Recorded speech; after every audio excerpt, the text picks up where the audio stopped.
Bismillahirrahmanirrahim. Assalamualaikum warahmatullahi wabarakatuh.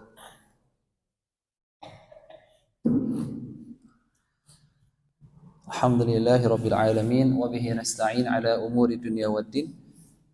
Wa usalli wa usallimu ala asyrafil anbiya'i wal mursalin wa ala alihi wa sahabatihi wa man tabi'ahum bi ihsanin ila yaumiddin, amma ba'd.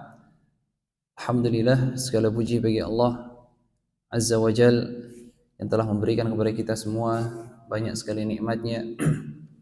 Salawat dan salam senantiasa kita saja sanjungkan kepada junjungan Nabi kita Muhammad sallallahu alaihi wasallam beserta para sahabatnya, para keluarganya, dan semoga Allah Subhanahu wa taala menjadikan kita semua sebagai pengikut Nabi kita Muhammad sallallahu alaihi wasallam. Insyaallah pada hari ini kita akan melanjutkan lagi kajian kita tentang Kitabul Jami' dari kitab Bulughul Maram, yang mana kita ambil syarahnya dari kitab Minhatul Allam Syarah Bulughul Maram karya Syekh Abdullah bin Saleh Al-Fauzan rahimahullahu taala. Dan kita sudah masuk di dalam bab yang baru, yaitu bab zuhud dan wara. Bab zuhud dan wara. Bab tentang dua sifat yang sangat mulia yang hendaknya dimiliki oleh setiap orang yang beriman. Karena dengan zuhud dan wara kita akan lebih berhati-hati di dalam mengambil sikap. Kita akan lebih meremehkan dunia, karena memang dunia adalah hal yang remeh, sehingga hati kita tidak terikat dengan dunia ini, dan kita akan mudah untuk meninggalkan dunia tatkala dibenturkan dengan perkara-perkara akhirat. Maka hadis-hadis dari bab ini adalah hadis-hadis yang akan memotivasi kita untuk senantiasa berbuat zuhud dan wara. Adapun pengertian tentang zuhud dan wara sudah kita jelaskan pada hari kemarin, ya. Yang mana pada intinya zuhud, ya, sebagaimana dikatakan oleh Syekhul Islam Ibnu Taimiyah rahimahullah, tarkur rahbati fi ma la yanfa'u fid daril akhirah. Kita meninggalkan ketertarikan hati terhadap hal-hal yang tidak bermanfaat untuk akhirat kita. Adapun wara, tarku ma qad yadurru fid daril akhirah. Kita meninggalkan hal-hal yang bisa saja membuat madarat untuk akhirat kita. Kita akan masuk ke dalam hadis yang pertama. Di sini penulis mengatakan ma jaa fi fadli tarki syubhat. Hadis-hadis yang datang yang menjelaskan tentang keutamaan meninggalkan perkara-perkara yang syubhat. Ani Nu'man bin Bashir radhiyallahu taala anhuma, dari Nu'man bin Bashir radhiyallahu taala anhuma qala, sami'tu Rasulullah sallallahu alaihi wasallam yaqul wa ahwa an-Nu'man bi isba'aihi ila udhunayhi.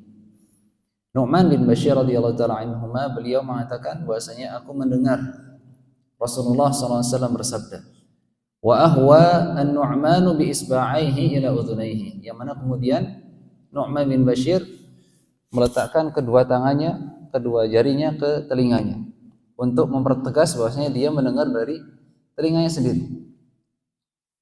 Dan ini adalah salah satu riwayat yang atau salah satu redaksi yang hanya diriwayatkan oleh Imam Muslim rahimahullah sebagai bantahan terhadap orang-orang yang mengatakan bahwasanya Nu'man bin Bashir itu tidak mendengarkan hadis-hadis langsung dari Nabi Muhammad SAW.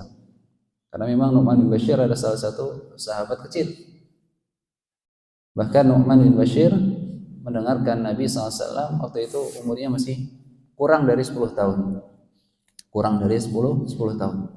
Dan dari sini juga para ulama hadis, ya, menyimpulkan bahwasanya bolehnya orang atau bolehnya menerima riwayat seseorang yang belajar dari kecil kemudian dia meriwayatkan ilmunya ketika sudah besar. Ketika sudah besar. Salah satu contohnya adalah Nu'man ibn Bashir radhiyallahu taala anhuma. Rasulullah SAW bersabda, innal halala bayyinun wa innal harama bayyinun wa bainahuma mushtabihatun. Sesungguhnya yang halal sudah jelas, sesungguhnya yang haram juga sudah jelas. wa bainahuma mushtabihatun, dan di antara keduanya adalah perkara-perkara yang syubhat. Innal halala bayyinun, sesungguhnya yang halal itu sudah jelas. Maksudnya adalah perkara-perkara yang memang sudah diketahui oleh banyak orang kehalalannya, seperti hal-hal yang secara nas Allah Subhanahu wa taala menghalalkan, ya, seperti Allah Subhanahu wa taala berfirman, wa ahallallahu al-bai'a, ya, dan Allah menghalalkan bai', perdagangan. Kemudian juga mungkin makan minum, makanan dan minuman dan pakaian, itu semua adalah hal-hal yang halal yang sudah diketahui kehalalannya, baik para ulama yang mengetahui atau para awam. Ini yang dimaksud dengan innal halala bayyinun wa innal harama bayyinun, dan sesungguhnya haram itu juga jelas. Ini yang dimaksud adalah perkara-perkara yang jelas-jelas haram, yang disepakati oleh para ulama, yang orang awam juga tahu tentang keharamannya, seperti kesyirikan, seperti perzinahan, seperti mencuri, seperti ghibah. Itu semua adalah perkara-perkara yang sudah jelas keharamannya. Wa bainahuma mushtabihatun, dan di antara keduanya adalah perkara-perkara yang syubhat, yang samar, yang tidak jelas antara kehalalannya dan keharamannya. Ya. La ya'lamuhunna katsirun minan nas, yang mana tidak mengetahui perkara yang syubhat tersebut banyak orang. Banyak orang tidak tahu perkara yang syubhat tersebut. Ya, hanya segelintir orang saja yang tahu hukum secara pastinya. Ya, hanya segelintir orang saja yang tahu hukum secara pastinya. Ya, yaitu siapa? Yaitu mereka para ulama, ya, orang-orang mujtahid, orang-orang yang mumpuni di dalam ilmu agama. Mereka lah yang tahu tentang perkara-perkara syubhat, apakah ini halal atau haram. Ya. Dan biasanya perkara-perkara syubhat ini terjadi di dalam perkara-perkara yang diikhtilafkan oleh para ulama. Perkara-perkara yang diikhtilafkan oleh para ulama. Di sini dikatakan la ya'lamuhunna katsirun minan nas, yang mana banyak manusia tidak tahu perkara pastinya dari perkara-perkara syubhat. Ini menunjukkan bahwasanya sebagian kecil mereka itu tahu. Sebagian kecil mereka itu tahu, yaitu para ulama kita. Yaitu para ulama kita. Kemudian mengapa perkara syubhat ini terjadi? Mengapa perkara syubhat ini terjadi? Di sini penulis menyebutkan ada beberapa sebab. Ada beberapa sebab yang menyebabkan adanya perkara-perkara yang syubhat, perkara-perkara yang remang-remang, yang tidak jelas kehalalannya dan keharamannya. Yang pertama adalah ta'arudul adillati bihaitsu la yadhharu lin-nadhiri fiha jam'un wa la tarjih. Perkara yang pertama adalah kontradiksi antara dalil-dalil Al-Quran dan Sunnah. Ya, kontradiksi atau bertabrakannya dalil-dalil dari Al-Quran atau dari Sunnah, yang mana tidak sedikit atau tidak banyak ulama yang tahu bagaimana cara mengkompromikan antara kedua dalil tersebut. Ya. Ta'arudul adillati bihaitsu la yadhharu lin-nadhiri fiha jam'un wa la tarjih. Bertabrakannya dalil-dalil yang membuat banyak dari para ulama itu tidak tahu bagaimana cara menjamaknya, bagaimana cara mengkompromikan atau mentarjih, menguatkan antara satu dari yang lainnya. Wa hadza binisbati ila al-mujtahid, dan ini ya dilihat dari seorang mujtahid. Karena memang ada beberapa dalil tidak sulit untuk dijamak dan juga sulit untuk ditarjih. Ya. Karena biasanya para ulama, mereka ketika melihat ada sebuah dalil yang kontradiksi dengan dalil yang lainnya, maka mereka berupaya untuk mengkompromikan, menjamak dalil tersebut. Ketika memang sudah tidak bisa untuk dilakukan jamak atau tidak dilakukan mengumpulkan kedua dalil tersebut, maka mereka biasanya akan mentarjih mana dalil yang lebih kuat. Mana dalil yang lebih kuat. Seperti contohnya ada sebuah hadis yang melarang kita untuk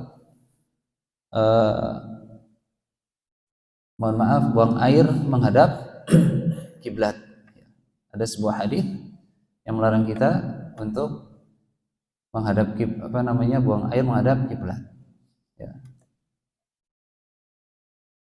Wala tastakbilul qiblata bighaitin wala baulin, ya. Dan janganlah kalian menghadap kiblat dengan ghaid, ya, buang air besar, atau baul, buang air kecil. Ini sebuah nas larangan untuk menghadap kiblat.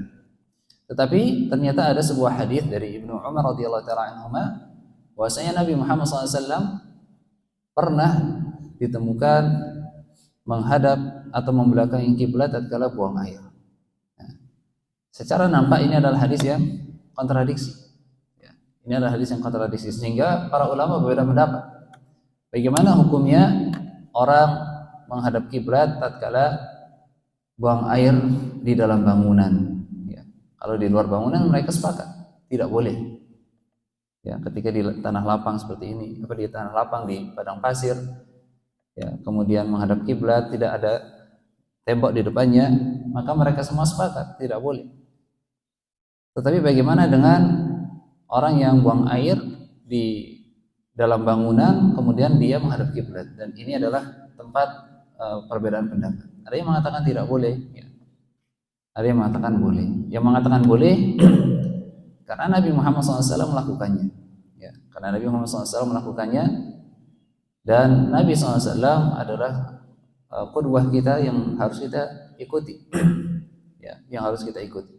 Adapun yang mengatakan tidak boleh seperti Syekh Muhammad Al-Amin Asy-Syanqiti rahimahullah taala, pemilik kitab Adwaul Bayan fi Tafsir Al-Qur'an bil Qur'an, atau gurunya Syekh Muhammad bin Shalih Al-Utsaimin, beliau mengatakan tidak boleh. Beliau mengatakan tidak boleh. Karena apa?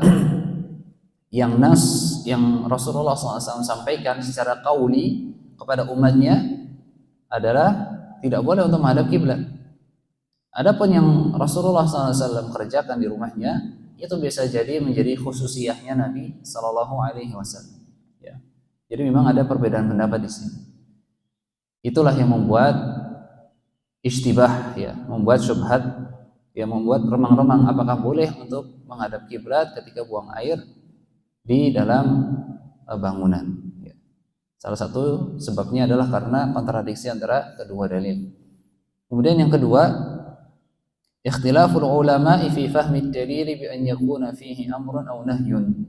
Fa yakhtaliful ulama'u fi hamli al-amri 'ala al-wujubi aw an-nadb wa fi hamli an-nahyi 'ala at-tahrimi aw at-tanzih. Yang kedua adalah perbedaan ulama di dalam memahami dalil, terutama di dalam dalil perintah atau di dalam dalil larangan. Di dalam perintah para ulama berbeda, apakah perintah ini di dalam rangka untuk kewajiban atau mustahab, ya. Atau di dalam larangan, apakah ini larangan untuk keharaman atau untuk kemakruhan, ya. Inilah yang membuat perkara tersebut menjadi subhat, menjadi tidak jelas. Kemudian yang ketiga adalah khafa'un nas wa 'adamu bulughihi lil mujtahid, ya. Dalil yang tidak sampai kepada seorang mujtahid. Ini juga membuat perkara menjadi syubhat, menjadi tidak jelas. Fala yufti hatta yaqifa 'ala dalilin mani'in aw mubih, sehingga membuat seorang mujtahid tersebut dia tidak berfatwa ketika ditanya tentang perkara tersebut. Ya. Ketika ditanya tentang perkara tersebut karena dalilnya tidak sampai kepadanya, sehingga dia tidak menjawab pertanyaannya sampai dia menemukan dalil yang melarangnya atau dalil yang membolehkannya. Ini adalah 3 sebab yang menyebabkan perkara-perkara menjadi syubhat, menjadi remang-remang, ya. Perkara menjadi syubhat dan menjadi remang. Kemudian apa yang semestinya kita lakukan ketika melihat ada perkara yang syubhat, yang mana tidak jelas antara kehalalannya dan keharamannya, ya. Maka hendaknya kita meninggalkan perkara-perkara tersebut. Bagaimana nanti disebutkan oleh Nabi kita Muhammad SAW, "Faman ittaqa syubhat faqad istabra'a li dinihi wa 'irdihi." barang siapa yang meninggalkan perkara-perkara yang subhat, faqad istabra'a li dinihi wa irdihi, maka dia telah menyelamatkan agamanya dan menyelamatkan juga kemuliaannya, ya, kehormatannya. Dia akan menjaga agamanya karena dengan dia tidak mengambil perkara-perkara yang subhat, dia jadi aman dari perkara-perkara yang haram. Karena perkara subhat itu adalah salah satu wasilah menuju keharaman. Maka tatkala dia meninggalkan perkara yang subhat, maka dia akan terselamatkan dari yang haram sehingga agamanya akan terlindungi. Adapun kehormatannya adalah dia tidak menjadi buah bibir dari manusia. Ya, dia tidak menjadi buah bibir dari manusia. Karena manusia ketika melihat ada orang yang melakukan perkara-perkara yang subhat, dia akan membicarakannya. Dia akan membicarakannya. Kok fulan ini kencingnya madhab kiblat ini? Nah, kok fulan ini seperti tadi malam ya. Tadi malam ada yang bertanya kepada kami tentang bab muamalah ya. Tentang bagaimana hukum DP yang hangus ketika batal transaksi. Memang ini ada perbedaan para ulama ya. Jumhur mengatakan tidak boleh ya. Tidak boleh kita menahan DP yang telah dibayarkan karena transaksinya batal. Tetapi madhab al-Imam Ahmad rahimahullah ta'ala, dan ini adalah pendapat yang rajih wallahu alam, boleh ya. Karena sebagai ganti rugi momentum, karena atau mungkin kita menahan klien lain yang mau datang karena orang ini sudah DP, kita tahan atau kita batalkan ya. Dan dia membatalkan transaksi, itu adalah salah satu kerugian untuk kita, sehingga boleh kita menahan DP-nya. Ala kulli hal, bagi orang yang belum tahu hukum pastinya, ini akan menjadi subhat ya. Ini akan menjadi subhat. Maka yang lebih baiknya adalah ya dia menyerahkan DP-nya saja ya, menyerahkan uang DP-nya saja untuk menyelamatkan kehormatannya, sehingga orang tersebut tidak menjadi buah bibir masyarakat. Tetapi kalau dia tahu dalilnya, tahu mana yang rajih ya, maka tidak mengapa. Karena memang sebagaimana dikatakan oleh Nabi kita Muhammad SAW, perkara yang subhat itu tidak diketahui hukum pastinya oleh banyak orang, hanya diketahui oleh sedikit orang saja. Kemudian di sini Nabi kita Muhammad SAW bersabda, "Waman waqa'a fi syubhati waqa'a fil haram." Dan barang siapa yang terus ikdam, dia melakukan perkara-perkara yang subhat, maka dia waqa'a fil haram. Dia akan terjatuh di dalam perkara-perkara yang haram. Apa maksudnya di sini? Di sini dikatakan oleh muallif, ay tajarra'a 'ala syubhati wa aqdama 'alaiha wa hadha yahtamilu ma'nayain. Maksudnya adalah ketika ada orang yang masuk ke dalam perkara-perkara yang subhat, maka dia akan menjadi salah satu dari dua makna ini. Yang pertama adalah man aktsara min ta'ati syubhat sadafa al-haram wa huwa la yash'uru bih. Yang pertama yang dimaksud dari sabda Nabi kita Muhammad SAW, barang siapa yang masuk ke dalam perkara subhat, maka dia akan masuk ke dalam perkara yang haram. Maksudnya adalah barang siapa orang yang banyak melakukan perkara-perkara yang subhat, maka dia pasti akan melakukan perkara yang haram walaupun dia tidak mengetahuinya. Ya, walaupun dia tidak mengetahuinya. Pasti di antara perkara-perkara subhat tersebut ada yang haram, walaupun dia tidak tahu. Kemudian yang kedua, أنه يعتاد التساهل ويتمرن عليه ويجسر على شبهة أخرى أغلظ منها وهكذا حتى يقع في الحرام عمدا. Atau yang kedua, dia sudah terbiasa melakukan perkara yang subhat, sedikit-sedikit perkara yang subhat dia ambil sampai dia terbiasa dengan perkara yang subhat, dan dia akan melakukan perkara yang haram dengan disengaja. Ya, dengan disengaja. Karena dia sudah biasa dengan perkara yang subhat. Dan subhat ini dikatakan para ulama, subhat itu ada bertingkat-tingkat. Ada subhat yang mendekati keharaman, ada subhat yang mendekati makruh ya. Mungkin dia pada awalnya mengambil perkara syubhat yang mendekati makruh ya. Kemudian karena dia terbiasa akhirnya dia mengambil perkara syubhat yang mendekati dengan hal-hal yang haram. Setelah itu dia akan terbiasa dan dia akan mengambil perkara yang haram dengan hati yang sudah terbiasa. Ini maksudnya. Maksud daripada sabda Nabi kita Muhammad SAW, barang siapa yang terjatuh dalam perkara syubhat maka dia akan terjatuh dalam perkara yang haram. Karra'i yar'a haula al-hima yushiku an yaqa'a fihi. Ya, kemudian Nabi Muhammad SAW membuat permisalan seperti orang penggembala kambing, yang mana dia menggembala di sekitar hima, ya, atau batas dari tanahnya, atau batas batas tanah milik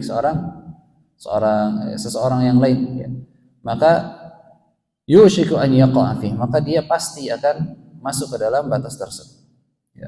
Maka dia pasti akan masuk ke dalam batas tersebut.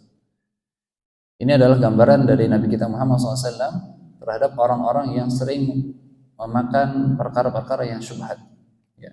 Kalau dia sering memakan perkara-perkara yang syubhat, maka dia seperti orang penggembala kambing yang menggembala dombanya di perbatasan, ya, perbatasan tanah miliknya. Ya.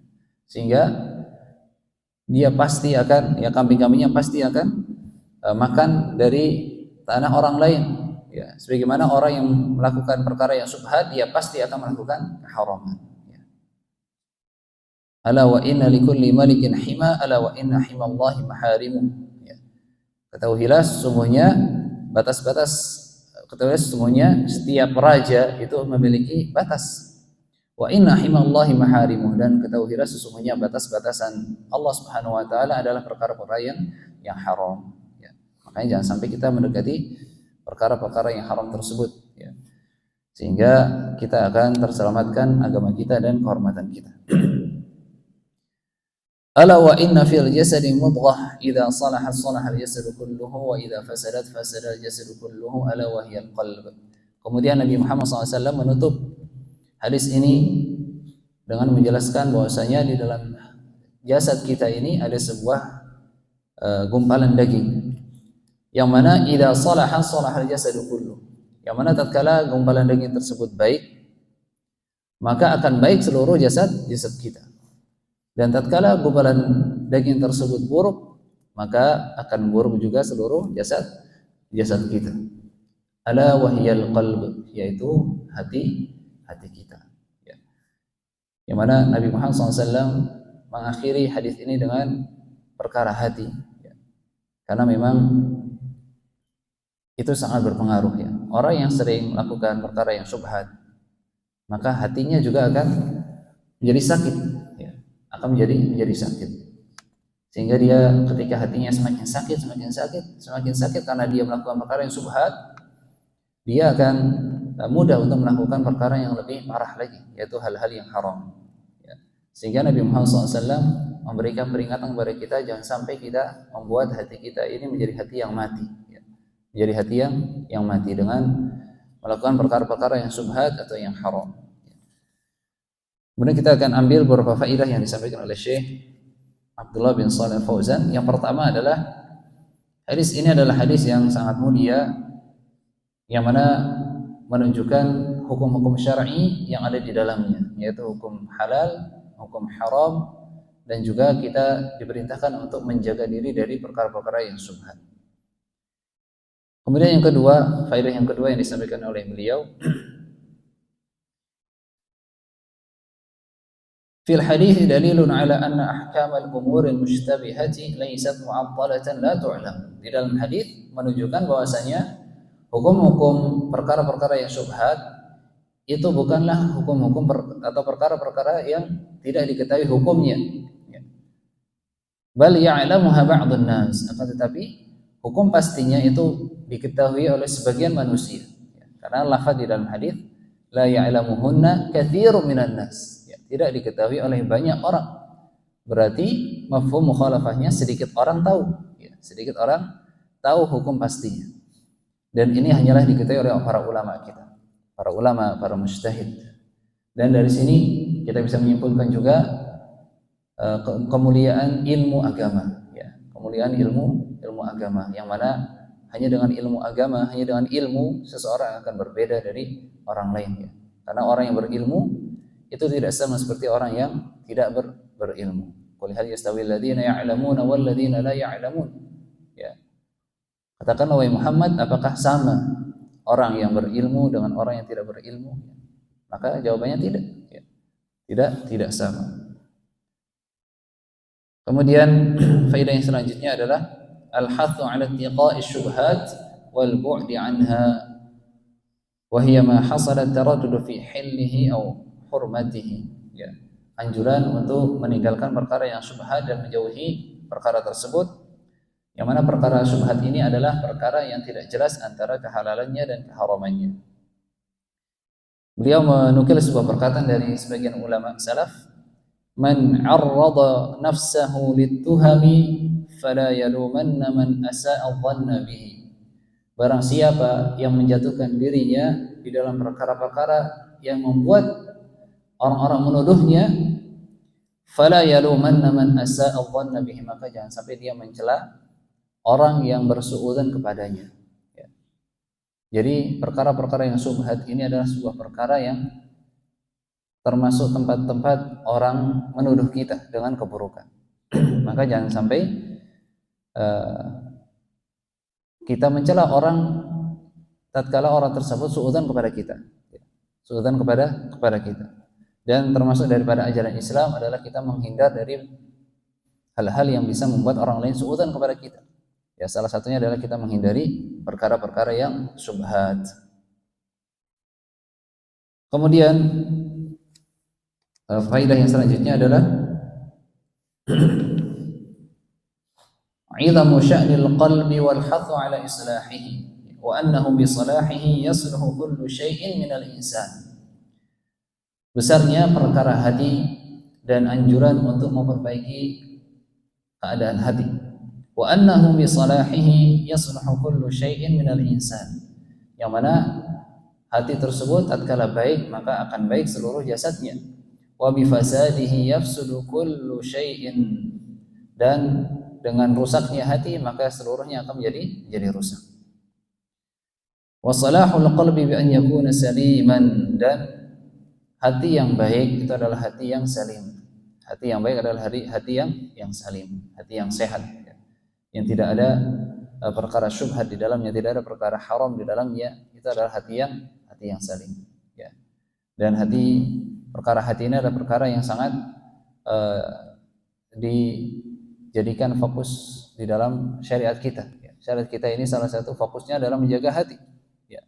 Karena memang dengan hati kita akan mudah untuk beribadah, dengan hati yang baik kita akan mudah untuk taat kepada Allah Subhanahu wa taala.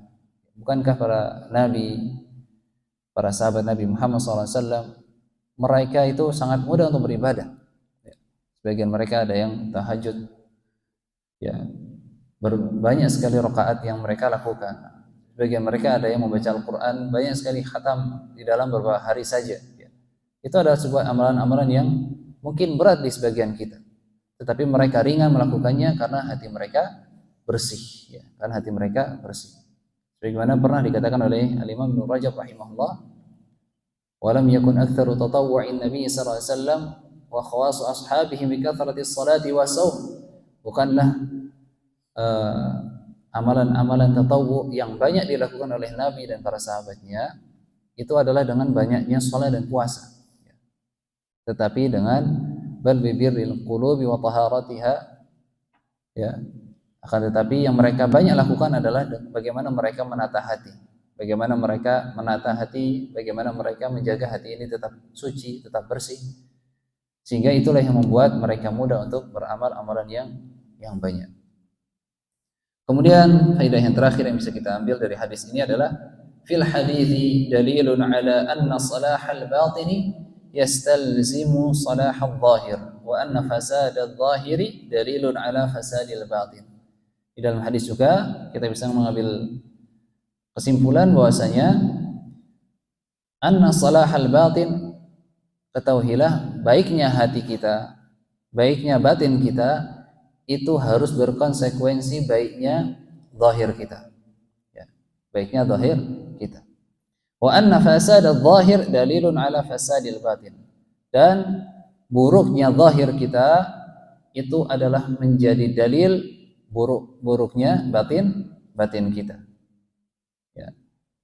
Ini adalah sebuah faedah yang menjadi bantahan untuk sebagian orang yang mengatakan yang penting kan hatinya baik. Yang penting kan hatinya baik. Dia nggak sholat, dia minum-minuman, dia ghibah. Ketika ditanya, yang penting hati anak baik. Nah, ini adalah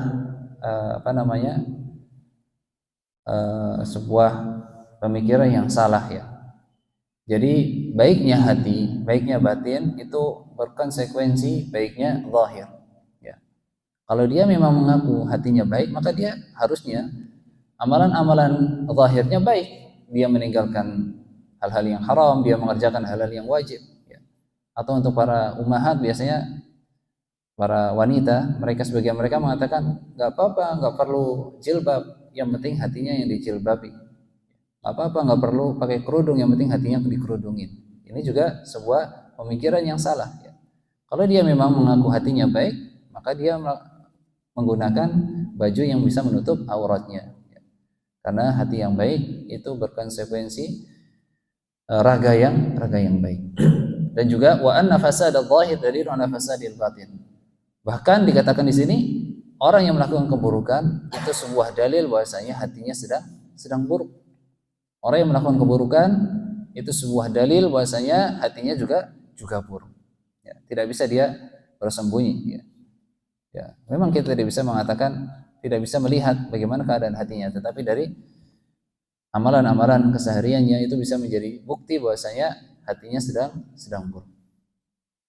Wa qad yasluhu adh-dhahiru ma'a fasadil batin ka halil munafiqin wal mura'in. Tetapi terkadang juga ada orang yang nampak dari luarnya itu baik, ternyata hatinya tidak baik. Ini juga banyak yang seperti ini ya, seperti keadaan orang-orang munafik atau orang-orang yang riya.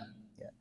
Pada intinya kita sebagai seorang muslim kita berupaya untuk menjadi orang yang baik semuanya, baik batinnya, baik raganya.